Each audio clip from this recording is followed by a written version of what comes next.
It's not very often that Hindi films have tried to capture the political and social ethos of northern India. Mostly when you talk about gangsters or mafia, we talk about Bombay. So this is one of those films which is trying to look at a scenario where mafia is not a taboo word. It's not underworld.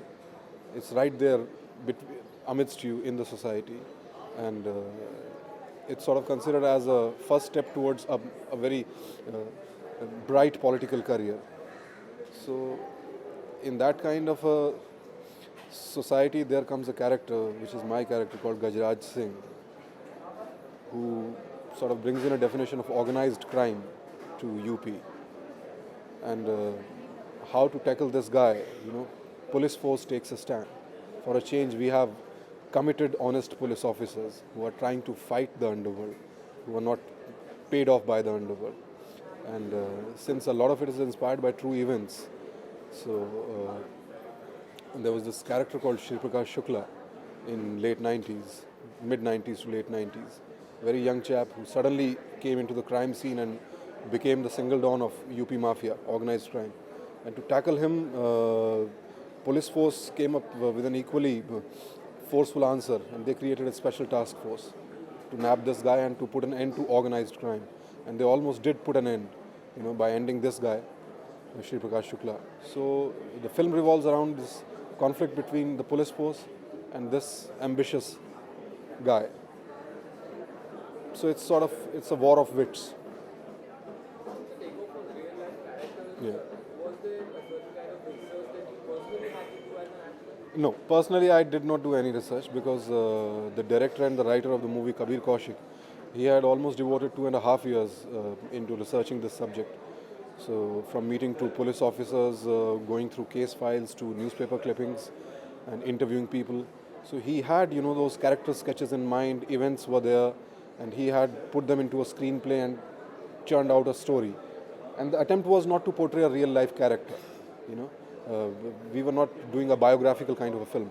So the idea was how to best represent this kind of a character in a cinematic language. Which should we did not want an art film on our hands. We wanted, the entertainment value, the larger than life characters. Everything should be there. People should be riveted to their seats, and so we had to make a balance between fictitious and real events and characters. So it was more or less left to the actor's imagination and the director's guidance.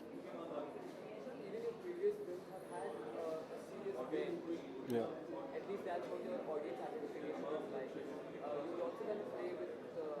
Nandita Das, yes, was pretty intense. Yeah. I see personally, I would like to say that I want to experiment with a lot of characters, but in retrospect, when I see the kind of choices which directors have made, they invariably end up casting me in very intense, serious kind of roles, whether negative or positive. So I'll have to presume that there's something in my personality which lends itself more easily to intense and serious characters. Well, as long as the audience and the directors are happy, I don't have any complaints. But yeah, once a year or once in 5 years, I would like to try a comedy too.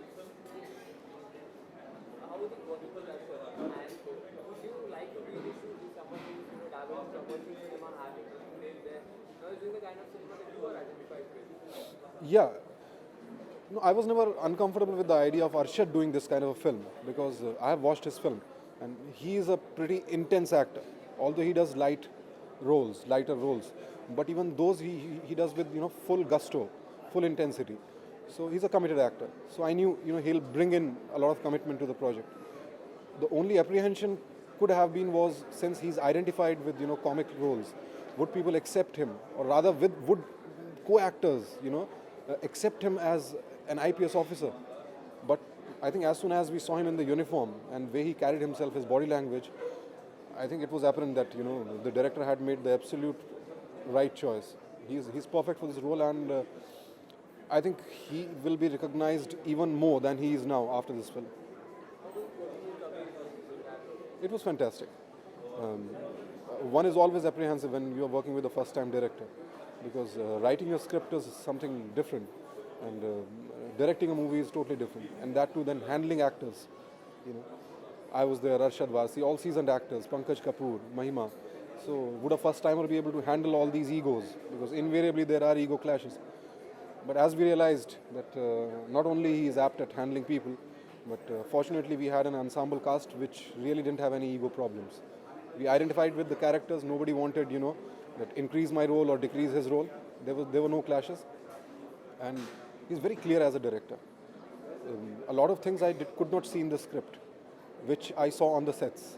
What he had in his mind, the kind of backdrop he wanted, the kind of atmosphere he wanted to create, the kind of sets he chose, locations he chose, the way minor characters, the peripheral cast should behave, their look. That was very, very authentic, and yet at the same time, it has that punch of an entertaining film. So I guess we do have a good director on our hands, and I expect to see a lot of good movies from this guy.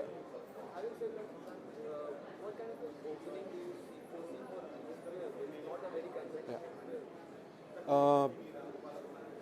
Well, on a very personal front, if we get a 50-60% kind of an initial, I think that would be a brilliant initial for this kind of a film. Because more than the hype and the initial, we are banking on word of mouth.